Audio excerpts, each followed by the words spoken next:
Hello and welcome back to another YouTube video. Today I will be sharing a card created for the February 2024 Monthly Mix Challenge from Gina K Designs. This month's challenge is called Strip Card Making. It is a great way to use up scraps of cardstock. However, you can use strips of pattern paper, ribbon, or your favorite washi tape, but you do have to only use Gina K Design products. However, she does make an exception for washi tape. But the rule is you have to at least use 3 strips on your card. I will be recreating this card using the Time to Coast stamp set, and since I used the lighthouse in the first card, I will be switching up my image and stamping the bird sitting on the pillar using my Mini Misty and my Gina K Designs Amalgam Ink in the color Obsidian. I will be using my Prismacolor watercolor pencils to color my image and a water brush to give me the look of watercoloring. I find using watercolor pencils to be a super forgiving and easy for crafters like myself who aren't the best at watercoloring. And since I'm using watercolor paper, I will need to stamp my image a few times since the watercolor paper I am using does have a little texture to it. You could use heavyweight cardstock, but again, best results is to use watercolor paper since I will be using a watercolor brush pen. I do like to use the amalgam ink because I feel I get the best color of black and it's a very universal ink. You could watercolor, you can color pencil, you can use Copic markers, which are an alcohol ink marker. So there's just so much versatility with this ink pad, which is why I use it a lot. But because it's an amalgam ink, I want to make sure that the ink is nice and dry. So before I get started coloring, I will hit it with my heat tool. I am using a watercolor brush pen where you fill the reservoir with water. However, you can use a regular paintbrush and water and that'll work as well. I'm also using my Eye Point Halo pencil sharpener. This comes in a corded and cordless sharpener. I believe I purchased mine from Costco and it works fantastic for sharpening my colored pencils. Using the colors Peacock Blue, True Blue, and Non-Photo Blue, I will be coloring in the ocean. I found it easiest to start with my darkest color and I'm going to trace the waves of the image. Again, this is super forgiving, so no need for perfection. In fact, I'm just really scribbling against the lines, just making sure to really lay down that color. Make sure to have your pencil sharpener handy as a sharp point does make coloring a lot easier. I do like having the Eye Point Halo since it does an amazing job with colored pencils. Again, they do have a battery powered sharpener and they have the corded sharpener.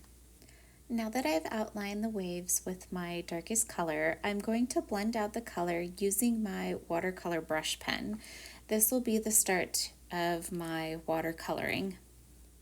There isn't a super fancy technique to this. It's literally just taking the water brush pen and scribbling on top of my already dark color from the colored pencil. Once I'm done, I will switch to the second darkest color and I'm going to repeat the steps as the first colored pencil, and instead of going on top of the waves, I'm kind of going a little bit underneath it because I don't want to take this color and overpower the dark color. But again, just repeating the same steps, the same process, not being super precise, just scribbling on some color. With this color, I'm also going to go around the images of the pillar too, as well. I didn't do that with the darkest color, but I will with, so to speak, the medium color. And then I'm going to use my water brush pen to draw out that color as well. And again, this is what's going to give me that watercolor look, and I'm not being perfect and I'm not being precise. I'm literally just taking that pen and blending out that color. Off to the side, you'll notice I do have a scrap piece of paper, and that's just to wipe off the tip of my brush pen. You could also use a paper towel, which I also use later in the video, but the purpose is to really wipe off the color that builds up on the ends of the brush pen. The same would happen if you used a regular paintbrush as well. That is just kind of the nature of using watercolor pencils. So now I'll switch to the lightest of the three colored pencils, which I believe is called the non-photo blue, and I'm just going to fill in the rest of the water. Here I'm wetting the tip of my colored pencil. This helps with blending, but what it really helps with is the harsh pencil lines. By getting the tip wet, I eliminate the pencil strokes, and that just helps me blend out the color a little bit faster. And I'm just going to go ahead and repeat the steps with the darkest color, the medium color, and again with the lightest color. And I will continue to repeat the steps until I am happy with how my ocean is looking. So while I repeat the steps, I'm going to go ahead and leave this portion in the video. However, I am going to play some music so that way there isn't just silence. So you can either watch and mute, listen to the music, or fast forward to the next step of the card making process.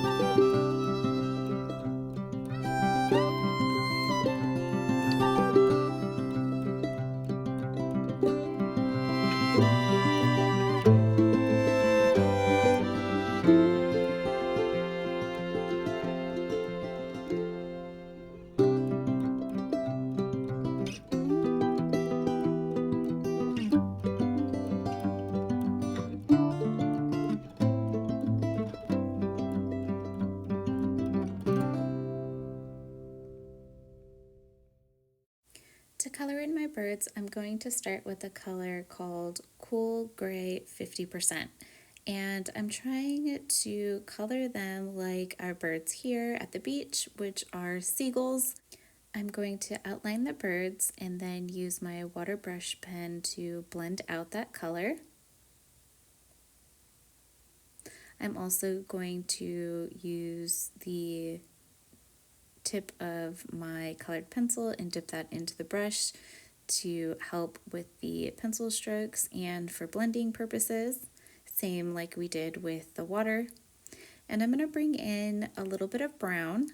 I believe this one is dark brown, and I'm only really using the brown just a little bit around the feathers.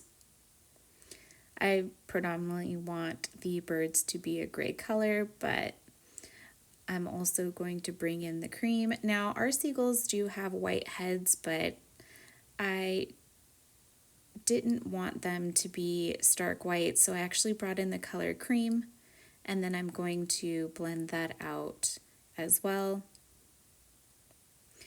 Blending it out also kind of lightens that cream color. It was starting to look a little bit yellow.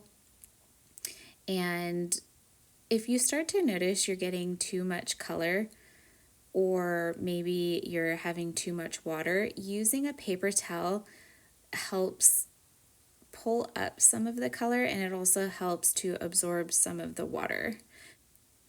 Now I'm going to work on our posts. I believe they're posts, the wood pieces, and starting with my darkest color, I am going to, again, follow the lines of the stamped image.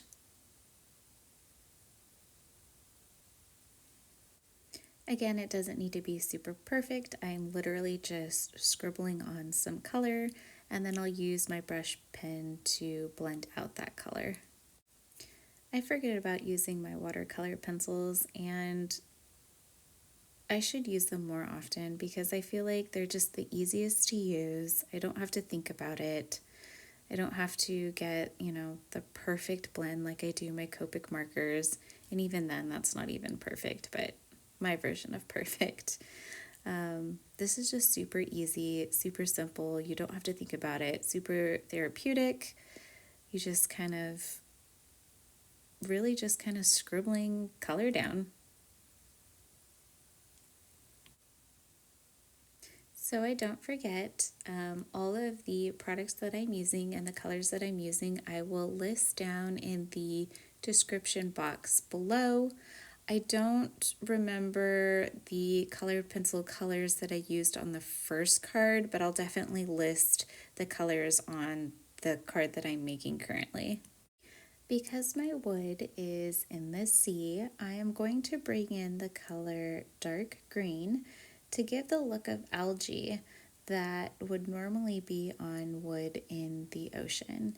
And I'm not going to add a lot of the green, just here and there to give that look of growing algae.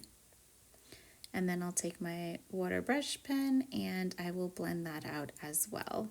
Again, I don't want it to be overpowering, but I do want to have that green appear on my wood. On screen it looks super subtle, but in person you can really notice the green. Again, it's not overpowering, but it does look like growing algae. And then I'm going to come in with the cool gray 50% to color in the metal band that is around the post. I'm also going to come in with a little bit of crimson red because obviously if it's in the ocean, there's going to be some rust. However, the red was a little bit too bright. So I'm going to bring in the brown, the sienna brown, and I'm going to color that on top of the red to try to mute it. And that's going to kind of give me almost of a brick color. But again, I don't want it super red as I want it to look like rust. But then I'm going to work in the gray on top of that, and I'm going to continue to kind of blend the three colors together until I get the look of a, rusted metal on wood from the salt water.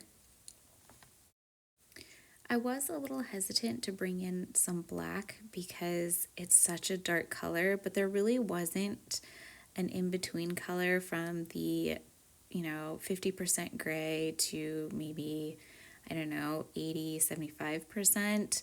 So I thought I would bring in a little bit of the black and kind of water it down to get a darker color gray, but it ended up working out, but I'm not sure that I would try that again.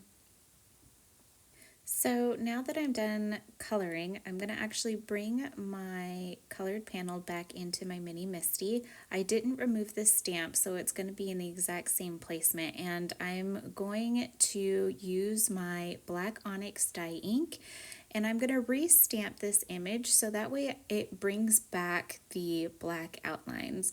You kind of lose that when watercoloring, and I'm only going to stamp it once. You will notice that the watercolor pencils will kind of resist that ink a little bit.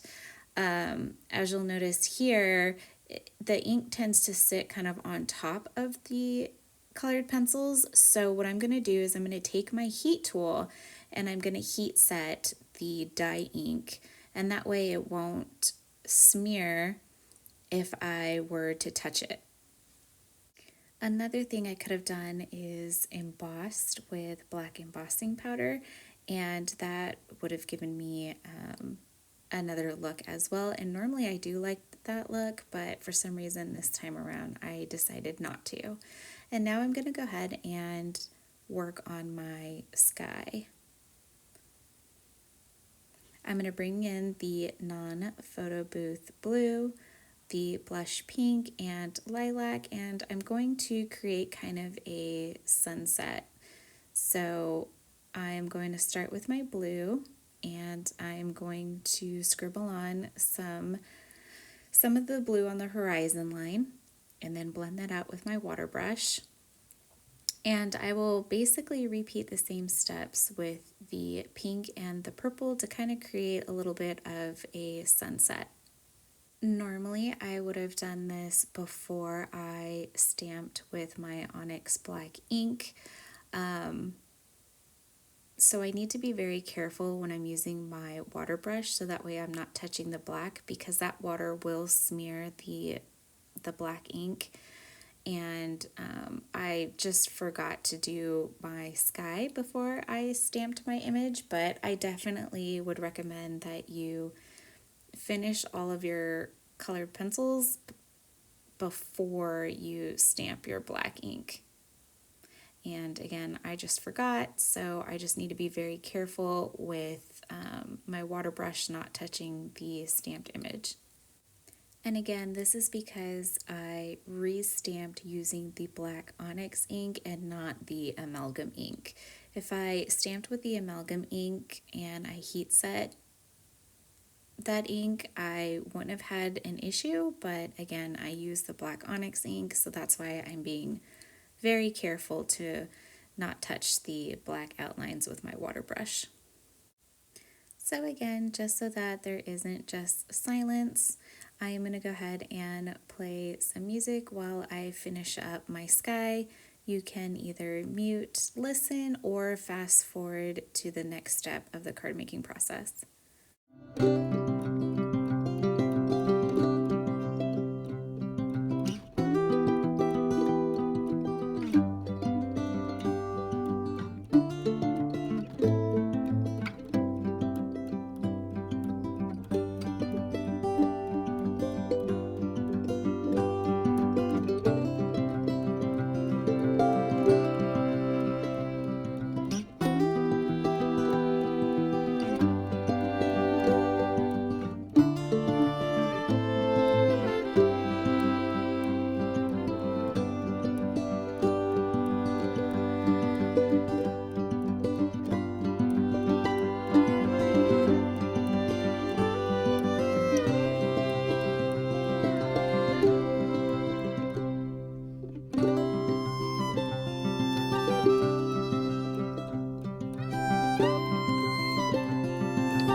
I will be using my Gina K Designs Master Layout 8 die set to cut out my image, and I will also use the same die set to cut out the layering piece to kind of have a nice decorative edge around my focal point.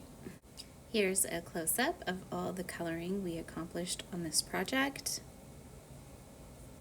I will be using my Gina K Designs Connect adhesive, liquid adhesive, to glue both my panels together. And this also gives me some wiggle room to kind of make sure my colored image is perfectly centered on my layering piece. I will set both pieces aside and place an acrylic block on top to allow time for the glue to set. Now it's time to create our background. I'm going to trim my panel down to 4 1/4 by 5 1/2 using my We Are Memory Keepers guillotine trimmer. It's pretty close to the exact size I need, but I do trim just a sliver of my panel down.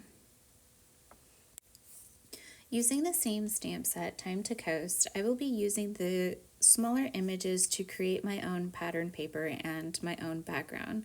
On my first card, I used the Amalgam Whisper ink from Gina K Designs to create kind of a subtle background.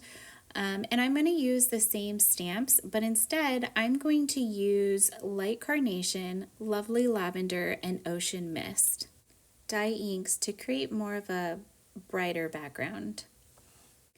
Because I'm creating a pattern background, I'm actually going to freehand stamp my images and not use my MISTI. It's a lot easier and less time consuming to just use an acrylic block than it is to have to move your images around on your MISTI stamping tool. You still can use it, but like I said, for the sake of time, it's just easier to use an acrylic block. And to give myself a little bit of a cushion, I'm going to actually stamp my images on top of my waffle flower stencil mat. I feel the silicone kind of gives a little bit more of a cushion than it is to just stamp right on my glass mat. When stamping my flowers, I don't have an exact design. I'm just randomly stamping my images all over my card. I'm starting with the color Light Carnation, and again, I'm just making sure to not stamp the flowers close together since I'm going to switch to the Lovely Lavender and I'm going to stamp the same image with that color. Now my stamping doesn't need to be perfect since I will be adding the 3 strips of colored cardstock that will cover up most of my background. Also, I'm not going to trim down my card front, so I definitely want to make sure that I am stamping some of my flowers off the edge. My original plan was to create the exact same background as my first card. Just instead of using the Whisper ink, I was going to actually use colored dye inks. But I totally misjudged the placement of my flowers and didn't give myself enough room to stamp the leaf. I think it's more of a fern, to be honest. But either way, I actually didn't leave enough room. So instead of using that leaf, I am actually going to use the bird to fill in the gaps. And I don't realize I did that until I switched to the smaller flower and use the Ocean Mist that I was like, oh, I didn't give myself enough room. So, but I also had too much white space, so that's why I end up using the bird to kind of fill in those gaps. So now I'm just going around with the smaller flower and randomly stamping, making sure that I'm also stamping off the edge of the panel, but just scattering the small flower around.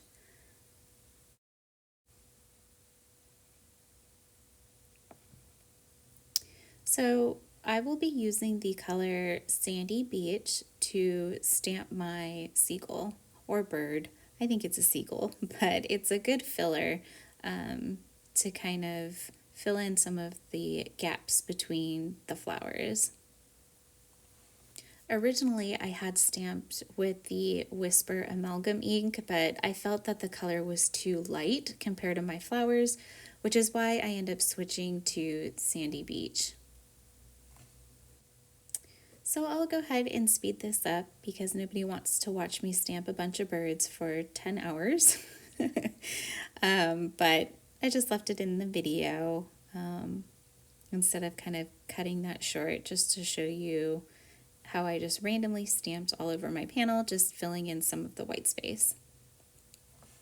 So now I'm going to go through my cardstock stash and pick out the 3 colors for my strip. Now originally I was going to use the same colors of cardstock that I did on my lighthouse card, but I decided not to because when I created the first card, the ocean had some teal in it, and I thought that using the teal colors kind of drew out some of the teal in the ocean. However, when I created the seagull card, the ocean was more blue. I didn't really have that teal color, so using the teal just really wasn't going to work for me. And I didn't want to use blue because the ocean was already vibrant. So I thought it would be best to actually go with more of a neutral tone, especially since the background was bright as well. So I kind of wanted to mute that down a little bit, and I went with brown and tan.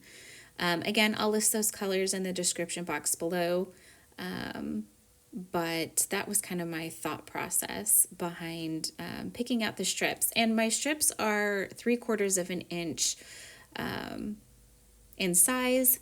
Now, 3/4 of an inch worked well for me. However, you go an inch, or you could do a 1/2 inch. I just think that the 3/4 of an inch worked really well for my project today.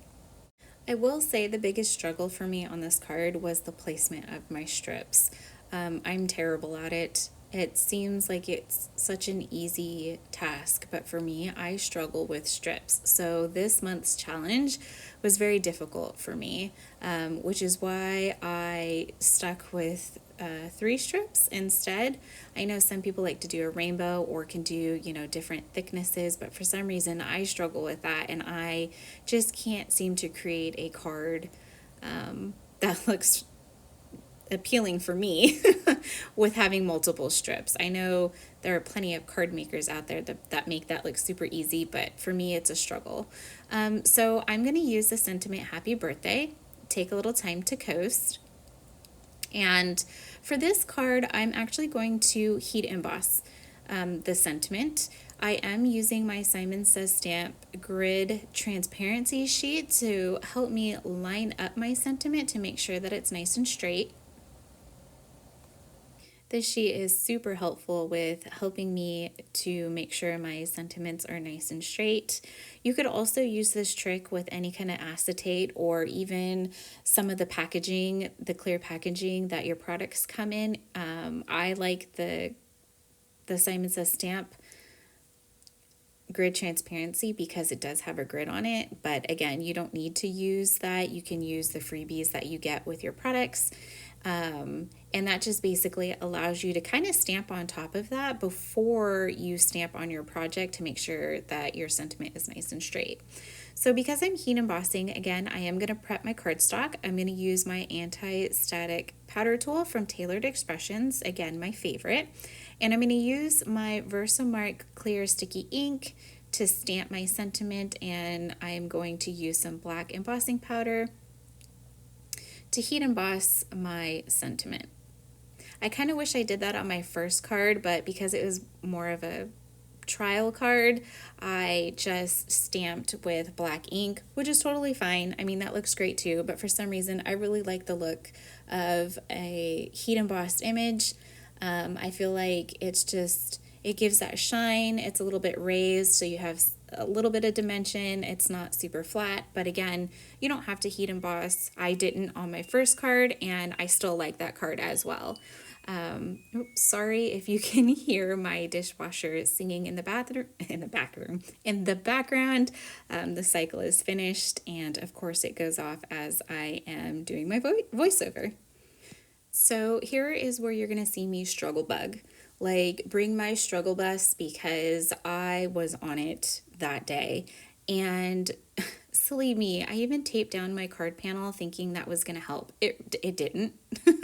In fact, I ended up gluing my strips on Cricut thinking that they were straight, because I was trying to use the lines on my glass mat to help me, and even then I still struggled. I mean, I don't know what it is about strips, but again, I am terrible with them. Thank goodness I use liquid adhesive to lay my strips down, because it probably would have been a disaster if I didn't. The liquid glue did not set all the way, so I was able to gently peel up my strips. It did rip my cardstock a little bit, but not enough to notice or make me have to start over. But yeah, it was tough. And I'm even going slow, thinking I'm, you know, doing this great, and I definitely didn't. It's crooked. It's terrible, but I fixed the problem.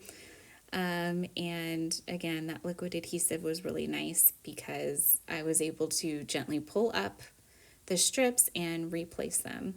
Look at that. I had to pull the tape off because that was just, I'm like laughing at myself thinking like, oh, you know, that's going to help you. It didn't. It really didn't. So once again, I'm going to gently pull my strips up. Again, it did tear the cardstock, but that's okay. It wasn't enough to start over. So I'm going to try to line everything back up. But before I do, it's best to remove all the strips and start over. So I finally get my first strip lined up the way that I wanted. And now I'm going to go ahead and add some more liquid glue to the other two strips. Once you have your first strip down, that's the easiest because you just really butt up your other additional strips. And at this point, I call it good. I'm happy with it, so everything works out. So now I'm going to take my scissors and I am going to cut off the excess stripped cardstock off of the side to make sure that it lines up with my card panel. You could use a guillotine trimmer, but scissors work just as well. Now for added dimension for the centerpiece of my card, I'm actually going to bring out my 3D foam tape. And that is what's going to give me that pop of dimension. To cut my foam tape, I am using my Simon Says Stamp scissors. They have a coating on there, a non-stick coating, so when I'm cutting any type of adhesive, they do not get gummed up. I haven't had to clean or wipe them off. So if you're looking for a pair of scissors that adhesive doesn't stick to, I would definitely recommend the Simon Says Stamp scissors. They even have a, I guess you would call it more of a precision scissors, so they're a little bit smaller, and they both work great. I also like this 3D foam tape. I'm pretty sure I got it off of Amazon, but I like it because the release paper comes off really easy, and that's huge for me. Also, when I'm using any type of foam tape, I do like to add liquid adhesive on top because this gives me a little bit of wiggle room if I do need to move my image around. If I don't do this, once I put down the foam tape, it's pretty much stuck to my panel. So like I said, adding the liquid adhesive allows me some wiggle room to make sure everything's in place perfectly. So lately I have definitely been on a pearl kick. I do have jewels, but I prefer pearls, so I'm bringing out my Studio Katia blue pearls. And I'm going to use my embellishment wand, which is also from Studio Katia, and I am going to lay down my embellishments. I'm also going to add some shimmer to my colored image. I'm using my Spectrum Noir glitter brush pen, and I'm going to add some sparkle to my waves and to the metal band around the post. I'm also going to add a flick of shimmer to my bird's feathers, and in person it made a huge difference. Again, it's hard to capture on video and in photos, but if you were to see it in person, it really makes a big difference. It kind of gives that glistening look to water, and I thought it was just a really nice touch. And to complete my card, I will mount my panel on top of a 4 1/4 by 5 1/2 A2 card base. I don't show this in the video, but that is kind of the standard card size that I use, 4 1/4 by 5 1/2. And I generally like top folding. You could do side folding, whichever is your crafting preference. And that'll complete today's card project. I hope you enjoyed today's video. I do hope you give watercoloring with colored pencils a try. I know Tim Holtz has his line of watercolored pencils as well, so if you don't have the Prismacolor watercolor pencils, really any watercolor pencil will work for this technique. Thank you so much for watching today's video. If you could please like and subscribe to my channel, it really helps. And to all my existing subscribers, thank you so much for your continued support. I appreciate all of you, and until next time, bye.